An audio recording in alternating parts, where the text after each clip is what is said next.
Gaeilge Weekly is brought to you by Learn Irish Online. For way more shows, videos, podcasts and courses for learning the language, head to learnirishonline.com or patreon.com/learnirishonline. You've been the best of times, you walk me through my darkest days. Why must I turn around? I ask myself. This just ain't fair, so hard to bear. I'm not really sure these days. You walk me, you don't me. Hello, Madsanwa, Trononama, good morning, good afternoon, Fáilte Chuig an show, Fáilte Chuig, Gaeilge Weekly, Agron, Céad is Ní, episode 109, an tSagairt seo. Marscanach, as usual, míle buchas as túnál éisteacht chuig an show, agus míle buchas as a bheith ag tacu le Gaeilge Weekly for Sporting Gaeilge Weekly, agus ag tacu le Learn Irish Online. How are we doing this week? Conas a Talmuds on tSagairt seo. Ní harlíonn sé go minic, doesn't happen often, go mín mé ag tafadú Gaeilge Weekly chomhpháirtíocht seo this early. I say this early, it's 1 o'clock in the afternoon, the hain the clug for Lona. Normally I'd be recording this version of the podcast a bit later. Jegan ná bheadh mé ag tafadú an leagan seo Jen fud creile bioganín níos déine sa lá. Ach bhí mé sús ag a sé clog mádzan, ní harlíonn sé sin go minic ach an airad. That doesn't happen often either. Dúirt, well, dús chuaigh mé go dtí an labba, sách lua, a rare, went to bed fairly early last night, agus gúisi mé actually níos luha fiú ná mar bhí mé ag súil leis.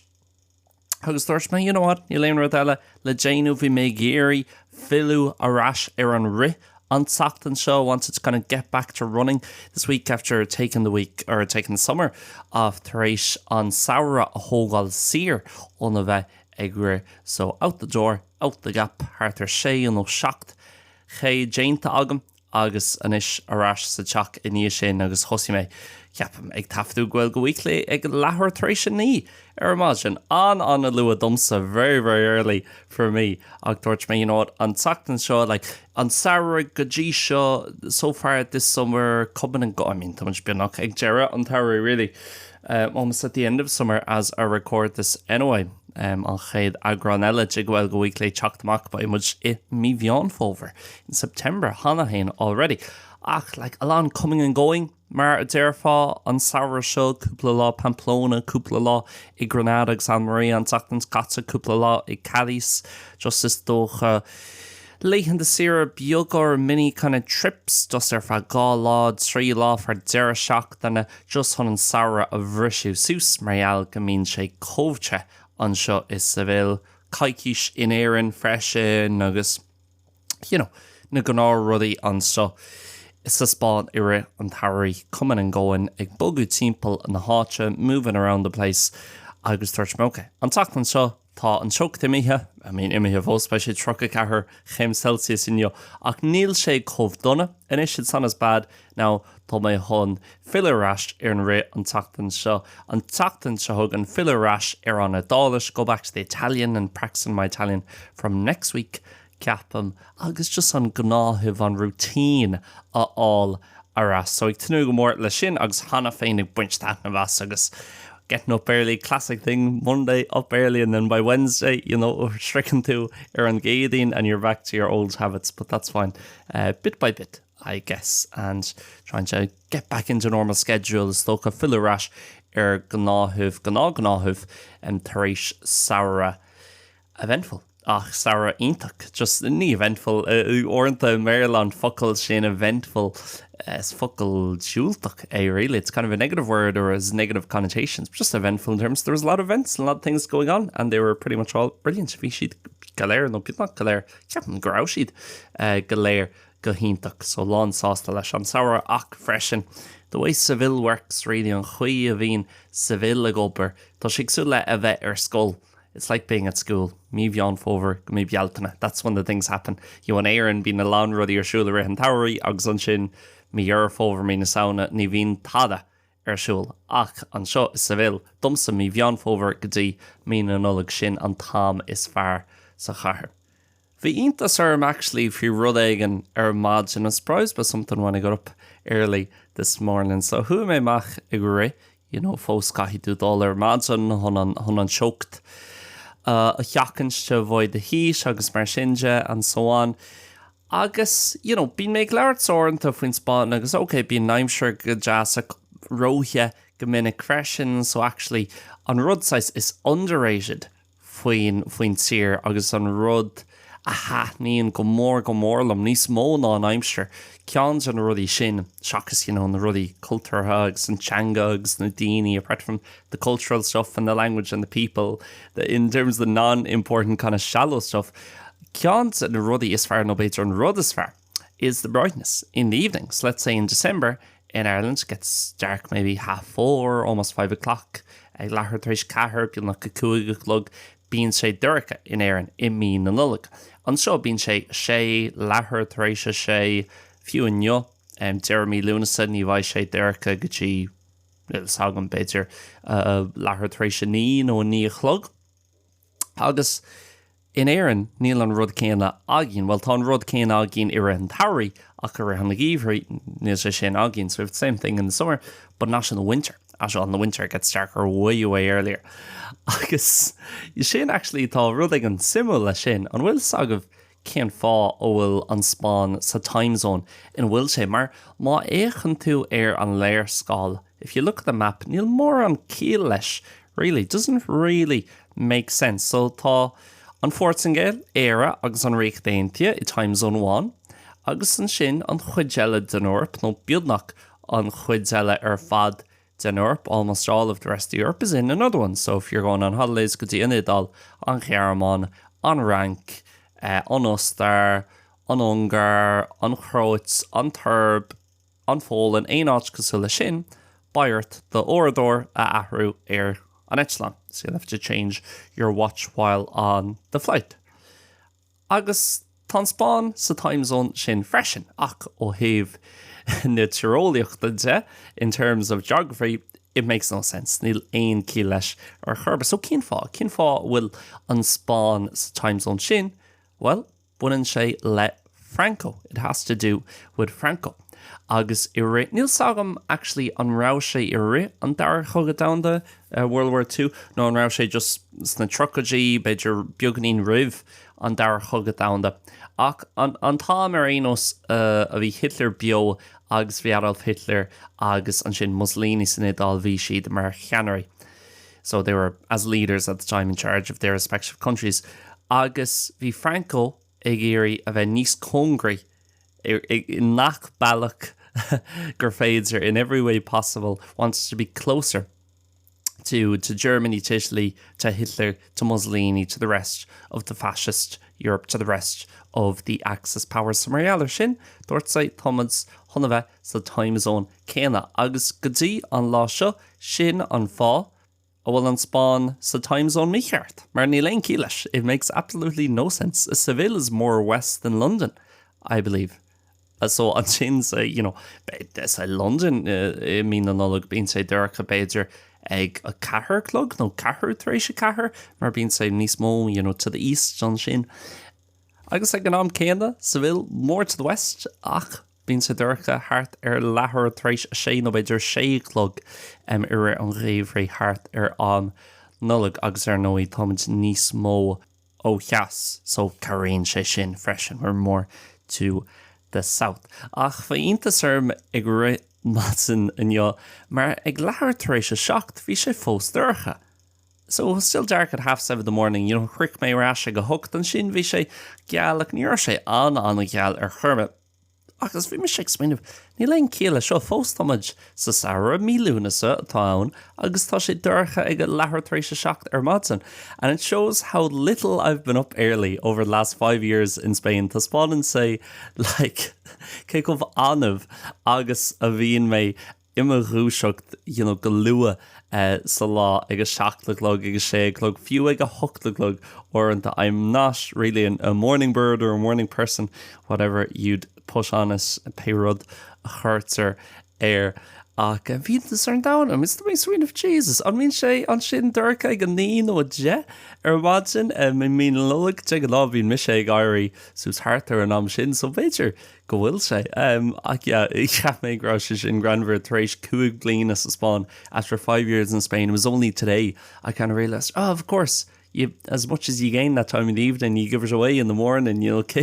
An méid sin a bhín tú ag tógáil is tócha agus ag tuile an sin an go cuaige sé a 7:00 franóna bín tú ag cailú an tám sin bhaidin. So níl sam bhí sé sin bugan í Granver dul bhar ráite ach samú freisin, you know, fós tá méid sin rudaí an seo san Idal sa Charmán a hagan ó Hitler, Mussolini, ó Franco, mar hampla an autobahn an sin sa Gearmán, Volkswagen agus Hugo Boss agus an na ceangalsaí fad leis na brands segus na cólachtaí seo nó na whatever initiatives inis atá fós siúls na tíortha. Fiú bhíimiid an sin Almeria bhíimiid sin le cara éigen an Sachtan Scatsa. Tá is cathair í beidir orgale nó gá orgale ceapam ó Granada agus beidir gá chhlaig ó Malaga agus thuimiid an sin cathair anna yes caiimérá a very nice city and a lot less touristy than somewhere like Malaga and níl aon tourist really an sin nó níl aon tourist or idirnáisiúnta an sin but at the cathedral ag an ordag leis an sin they still had the name up of the, not Franco, but the previous dictator, Riviera was his name, Riviera an Tanam a Vier Capam. And that's still not been removed, and there doesn't need to be that much calls to get it removed. Ní bhíon mór an daoine really géireann just as spawn honey sin of winch agus of winch shees. So yeah, it's funny how these things are kind of still visible in the effects. And again, to understand, my history teacher for the junior cert told me this, or told our class this, dúirt mútar stara a bhí agin le high on junior cert. Dúirt sé linn, to understand, I'm not sure why this sticks in my head, níl sam cin fá óil sé seo fós in my insín ach dúirt sé, to understand the present, you have to research or study the past, and that's why history is important. Sin an fá óil an star tábhaach chun tuiscint a bheith agat, you know, cé chuí óilmid an seo caithí tú staidir a dhéanamh na rudaí a thar le ribh seo. Look at Irish politics, great example. Look at the big parties, Fine Gael, Fianna Fáil, the two sides of the Civil War, an dáhéamh de friúil a bhí ann an Civil War an sin, tá Sinn Féin, which came out of the IRA during the 20th century and especially up north, 60s, 70s, 80s, 90s, the political wing of the IRA an taobh Pulitzool, it's an IRA agus an sin Labour agus na roots atá ag Labour going back to the Dublin lockout mar hampla agus revision. So tá sé ansimul chun, you know, orintha marial gwil an méid sin technoliaachta agin, because we have that much technology agus marial gwil an down co-different inis le chun sa bhí sé 5 bliain ó hin, 100 bliain ó hin, 200 bliain ó hin. Ceapan mud like nachhfuil mud ceangailse nó beidir moithíonn mud nachhfuil mud ceangailse le cad a tharla ribhe seo. Tá gach, you know, fiú tomise imachónaí I lorna catharcha civil in sa Casco Viejo, the old town, agus cinse gilna gach stráid an seo mas Silver Street tá scéal acu ag buint leis an star agus margaí a bhí an seo ribh agus traders agus wars that would have gone on agus, you know, few Beiger an design atá na dúirse mar hain, the design that's on the doors on my own street cínte go dagan siad as rud éigen ribh segus rud éigen ag buint leis an star. So marialar sin ceapan gohfuil an star go háirthe star ón fiú hís, especially 20th century and to a lesser extent 19th century history agus go pointe beidir níos lú a star ón níú hís deag gohfuil sé fíorthabhta agus beidir go ceart go méid an star mar ábhar mandatory agus ábhar go caithí tú déanú don teist in éireann inis caithí tú mata a dhéanú béarla a dhéanú Gaeilge a dhéanú agus teanga óháin a dhéanú ceapan freisin beidir an star nó beidir ar leid an curriculum le star don junior search agus ribh sin ar an munscoil freisin go ceart go méid sé beagnaí níos ládra agus is tócha bioganín níos cuimsithe, a bit more comprehensive as well. Nach sin scéal le haid lá eile. So, that big news, as you might have seen on other platforms across Learn Irish Online, is that our new course is now available. I've been working on this all throughout the summer, and it is finally here. It is Gaeilge Weekly, the big guide. It is a deep dive, comprehensive look at Munster Irish to hope you understand it a lot better. After going through this course, which as always at learnirishonline.com is completely self-paced and you've lifetime access to the course, you should feel significantly more confident in listening to native speakers from the Cork and Kerry Gaeltachts. It's now available on learnirishonline.com. If you're unsatisfied with it for any reason within the first 5 days after purchase, you get your money back. No questions asked. If you have any questions about it, give us an email or message over on Instagram, and hopefully you'll enjoy it and be able to understand more podcasts such as Gaeilge Weekly, but that have more Kerry, Cork and in general Munster-based speakers on them. Available now at learnirishonline.com. Gaeilge Weekly, the big guide. Seach sé sin, na gná rudí really siúil an seo is sa bhéil ach tá mé bís inniu. Agus bain scéal seo actually beaganín difriúil ó an scéal a luí méid an scéal a ra mé ag labhairt faoi an Gnáthleagan gen fud craile inniu. So the way I tell the story now is going to be a bit different because things have changed over the last few hours. Like, not things have changed, but they've developed. Is tócha tá rudí ag labhairt ráite agus tá forbairt rudí anois. But very excited today because tomorrow my record player is arriving. So tá mé bís inniu mar an mórach tá ma seintóir Ceirníní ag sreiciú tá ma seintóir Ceirníní chuna bheith an seo. Ordered it from Amazon, a second-hand one. Very good brand, but second-hand. It was, I think, €75. Not too bad. €72. The Ion Audio Premier LP nor again. Mar sin an tanam atá brand soch nuach tá sé honest. You don't have to buy a lot of wires. Ní chaithí tú an strangana de friúla a cheannach agus lan cáblaí a cheannach an rud mar sin just as trade leat an rud é héana ceannach agus tá. It's kind of all in one, has everything you need agus ceapan goil an cáiliocht soch má freisin. As everybody, not everybody, as a lot of people I guess do nowadays, consulted ChatGPT, told us what I wanted, dúirt mé leis cén size rud around me ag éirí and kind of gave me a list of options, said more of this, less of that, this is what's important to me, these type of records agus an sin dúirt sé listen caiú dul leis an gceann seo san níl sam fan go bhheicmuid, let's wait and see. But seo rud is tócha a bhí ma insin le cúpla bliain anús. Mar sóilgí, vis you'll know if you're listening má tá sibh ag éisteacht gach seachtain. Okay, níma cúig bliain as fehadís, so tá mé soch óg. Ach, tá mé soch old school, is maith le rudaí a dhéanamh stíl analog. Agus is tócha tá landíine mí sin agus tá siad ag fiú arás a rudaí mar sin ag léamh leabhar physiciúil agus a duhí méid leabhart fao seo ag deire an fud craile an tseachtain sicáte, so níl mé rilé ag éirí dul arás agus leabhart faoi arís. Ach dumsa mar hampla le ceol, ní rá an taithí agam le ceol physiciúil a bheith an mór an, I mean rugus a bhlíonn 2000 méach. Ní rá nor níl éon cuimhní agam go dtí beidir 2000. Is a cuaig, I have no memories really until maybe 2005. Is cuimhlam bhí seintóir Ceirníní seomra me hisismothirí agus is cuimhlam tá cuimhne amháin agam a bheith iméonar ina seomra agus bhí ceapan the Lion King soundtrack na rud ag an siúil an seintóir Ceirníní ach seach sé sin ní rá aon taithí nó aon teagháil nó kind of experience or contact le Ceirníní le vinyl le records na rud mar sin. Bhí tháinig mé CDs agus fiú tá cúpla cuimhne agam maidir le tapes agus tape decks agus mar sin.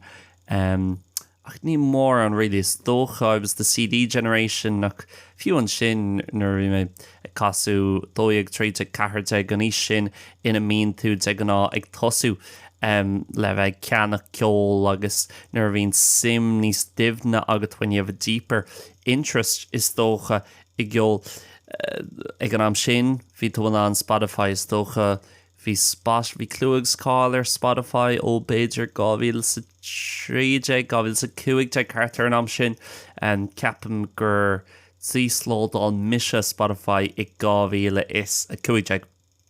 So really, chail me mac, I'm Mr. Another is I was so lucky that she never spends a lot of money in music. Mar gcónaí bhí sé agam an phone. Ach beidir mar gheallar sin tá an sim seo ní bháin agamsa, not only for me, but tá an sim seo ag lán daoine chun filler arás. Good point to kind of go back 2 points, well, listen, I'm still going to use Spotify more than this new record player, but to have it is a cool thing. It's just few, ní rá an taithí sin agam riomh a héal, really. Chun vinyl agus an slíomh a bheith agat I do lámh, agus chun na lyricí a léamh, agus é a chur an sin an turntable, agus é a chasú ar siúil, the whole kind of process. And I think because of that is dócha mar gheall sin tá níos mó sim agam. And probably after a few months I'll be like, oh, the novelty's gone, tá novelty in me agus níos tá sé skipping agus tá caithí mé an vinyl a chláánú a stóch agus ní caithí mé Spotify a chláánú tá se bhád níos éasca le sin. It's a lot easier with that. Ach níl sam tá rud éigean an simil faoi agus ribh seo nuair bhí méid leart an Gnáthleagan sin fudcréile on the normal version of the podcast. The morning was saying I'm gonna go out, buy 2 vinyls to start my collection. Gá vinyl a cheannach inniu chun ma bhailiúcháin a chosú agus buy an record player an so a mórach. Ceapan agus ní cheapan go gaithí mé an rud eile mar tá speaker agam hána hain agus tá Bluetooth ag an speaker seo, so ní cheapan caithí mé an RCA cables nó aux cables doin rud mar sin a cheannach. Ceapan gúil gachrad agam béidir tá mé chun cúpla accessories a cheannach, like a record cleaner na rud aigen mar sin sa todhchaí. Ach ceapam ó mórc ba mé an na vinyls a chur ar siúil agus é hosib ní rahaíon vinyls agam agus mise ag tafaidú ar maidin. Ach tá mé ddíreach tar éis teachtarás ón record shop agus tá mé ddíreach tar éis gá chearnín gá album a cheannach ceann amháin ón an OKG. Anyone who listens to the podcast regularly will probably know what band it's from. It's album Oasis a bhí mé ag go lurg What's the Story Morning Glory. Ach ní rá sé sin acu, ach bhí definitely maybe acu. So for me definitely maybe. Agus really gcónaí tá sé jackar dom le rá. It's tough for me to say cén ceann atá níos fearr dom sus matlam an dá cheann acu. My favourite song of Oasis, Slide Away, is on Definitely Maybe. So tá an Taron is fearr le Oasis. Definitely maybe. Ach comála sin ceapam gohfuil cúpla hour an beidir níos fearr What's the Story Morning Glory agus le Hello agus Cast No Shadow agus even Shaker Maker Definitely Maybe. So just tá dá cheann génta agus cínte ag pointe aigen bhí mé chun na dá cheann a ceannach arénos. Definitely at some point I was going to buy both them anyway, so they had Definitely Maybe today, so I bought that. I cheanna mé an ceann sin agus comála sin cheanna mé Romance le Fontaines DC as an ceolar fad atá ag teachtamach as éireann in the late in the show of all the music that's coming out around these days, and it's a lot of really good music. I really think it's a golden age, and ceapan really cool ones I roi intach agus roi or le hai ceol gan ráta in ach ní bháin ceol bhí stoisiar agam an sin mar bhí méid swin of ní bháin ceol, not only music, and it's a discussion for a different day. Maybe it's a good idea for the podcast next week. Beidir gur smuoin mai don fudcréile an sachtan se hugan ach madra leis an Gaeilge mar hampla in terms of the language, madra le podcréiltaí, madra le aistearí, madra le a lán rudaí difriúil agus sin scéal a lá eile.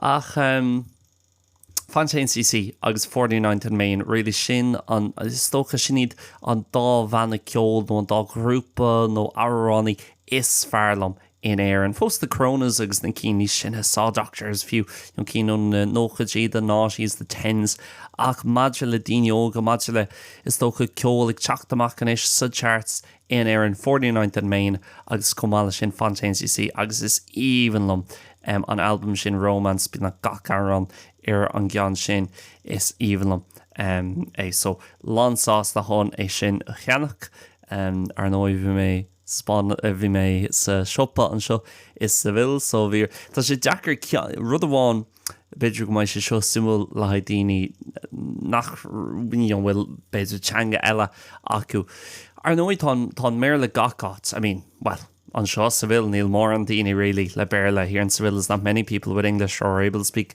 good English. Le more and Dini, atá BHFAD, BHFAD ma achu, Ceirníní, I would say.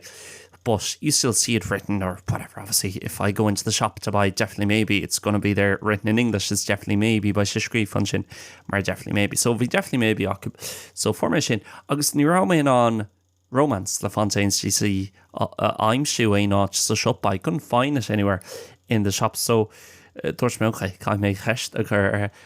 Can't and Ruddy is Jackra, Madger, less Spanish, Lords and so. No, are no you launch in a proper nouns, let's say. So, if I have to say Ryanair flight, on will me on Ryanair raw lema vlasain no lema vlas Spaniach. Am I going to say Ryanair with my own accent or with kind of Spanish accent and mispronounce it basically on purpose? Another good example would be, well, here it's not called pennies, it's called Primark in terms of how it's spelt, P-R-I, ach guaranteed Primark.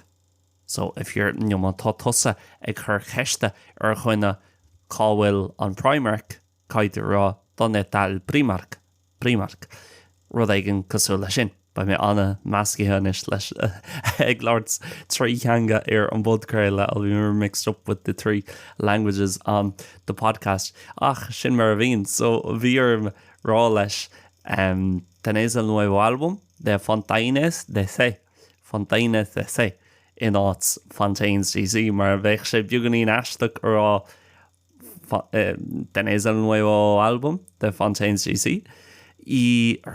Agus Marialler sin freshen like goni bí biogan stoch a bioglín agla arn goil dini hun rálum tá BHFAD is kaintir dúchas BHFAD who tSagairt o the vlas. I know from your accent you're a native English speaker and want to speak English from me. Then there's from which just not interested. I like the bit of anonymity and just doing everything Spanish. Gach Spanish. So my other shin only Darren may agus in yo marhampla dorts may Fontaines they say or marhampla ni Darren she the oasis Darren she oasis agus ruddy casul leshin so only Vince shin buganing grand redum freshen. However, Jernach just in your line put Gaeilge Weekly plan agam madra le lawartwi PMO1 in no plan in terms of speaking about a specific theme or an idea. Ach vime igeri lawart foi Father Ted.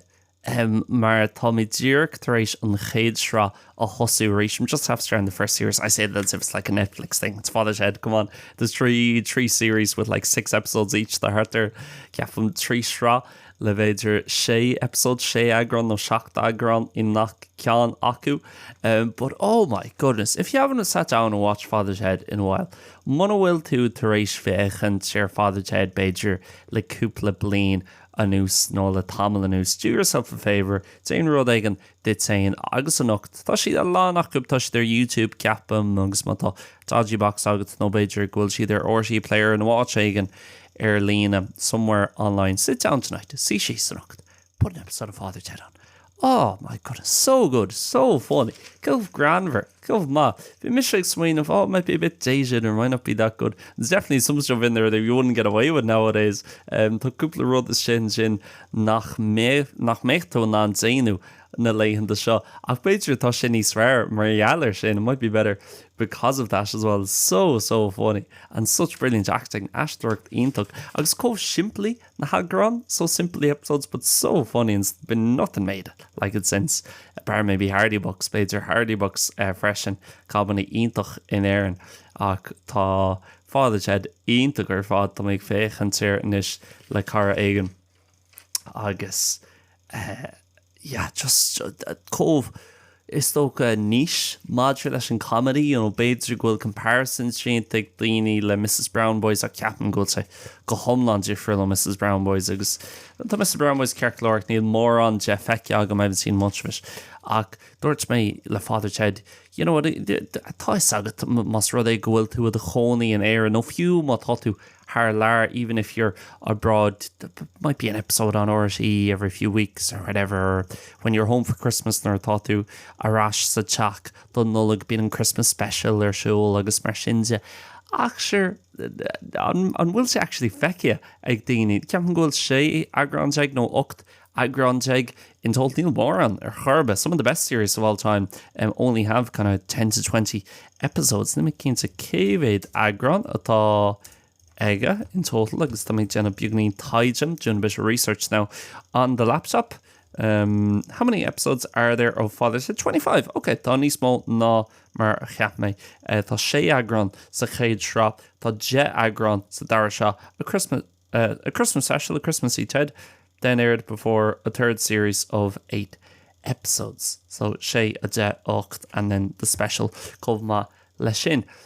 Ach, cap ma landi in ein airan, cosú lumsa, a gcónaí a launch in a moments agus na shows agus tá siad róla sad agus tá siad feicead ach actually féchan tar gach ceán ó a haon go dtí a feiche cuaig. Ní cheapan go ndéanann daoine mór an daoine é sin agus ceapan nach bhfuil ach beidir séan ó 7 agrán feiceag am mBéarla. I think I've only seen 6 or 7 of the episodes in my life until now. It's one of those things everyone there thinks they've seen and then you actually think back being to swing of shears came to no níl gach episode craig ní agam. So ag tanú go mór le landráile sin agus just cheapam deserves a shout out. Tá shout out tilteige cé go má agus ní féidir linn mar here as a country dearmid a dhéanamh the excellence and the genius atá is Father's Day. Ceapam an cean san rudaí is granmhar sin nuair bhíonn Ted agus Dougal tá gach ceann actually im seen 2 of them in my mind, and it's both Ted and Dougal both in the bedroom agus tá si dul chola agus dearan Ted night Dougal night Ted agus an sin muchan Ted an solas agus bíonn sé dúrcha agus tar éis 2 second rihan sé le Ted kind of realises or remembers gohfuil dearmid déanta aige rud aige an son sin chasan sé an solas ar siúil tar éis 2 second agus ceapan Dougal gohfuil sé an sin an maidin there gion Dougal thinks it's the next morning and just goes agus tá cean eile freisin sa chéad srá in the first series bhfuil me ag fécinn sé anis agus cai Dougal gcuí rih dul le chola mar dearan na tSagairt mar déanaan na tSagairt as the priest do agus déanann sé ceapam an chéad lína de Hail Mary agus an sin stoppan sé agus tá ar Ted tar éis féidir cearan ó 2 second de cúnas after 4 seconds of silent tá ar Ted cabhrú leis chun cuimhnú ar an gcuid eile de na Hail Mary agus just ceapan go sé ionach ar fad so ag bhaint fearfar taitna bheith sin agus is tócha áireanta bín tú níos buíochas na rudí sin agus níos kind of conscious as na rudí sin nuair bhíonn tú thar lear a few reading in the years is even them stocha kind of keep in contact with Ireland and to I know remember where I'm from as cringe as that sounds chuimhnú ar cás mé agus is éireannach mé is mar sin deag fécinn sure reading in the years no hardy books no Father Ted agus fiú mar luí men sin Fontaines GC agus ceol ar nach ceol seanna I'm sure ceol nu I'm sure is cuma má tá mé géiste le Christian Moore no with the one agus beidir níos sin Fontaines GC ach tá si sin tábhacht dom cé gur even lum a bheith I mo chonig an just Spain even though I love living here in Spain ní mé riomh nó ní mé ag géirí in éonlór I a héal chun an taobh a chailú an taobh 100% Irish céad fan géad éireannach ach ní mé géirí dul bhóthir le gcónaí is éireannach mé by me go dó I éireannach for good and for bad and all the rest of it and stuff like that really helps me I think and it really enjoys me and helps with any homesickness as well.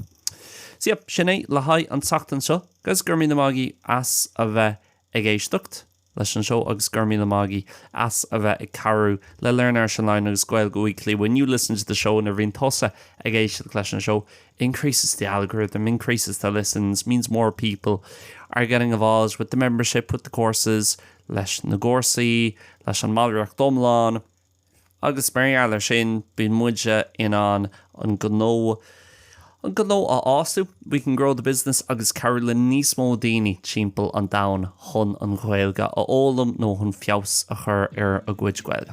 So míle buchas libse. Gur mí na mágaí, guys, le rom live an tseachtain seo thugan slán agus beannacht.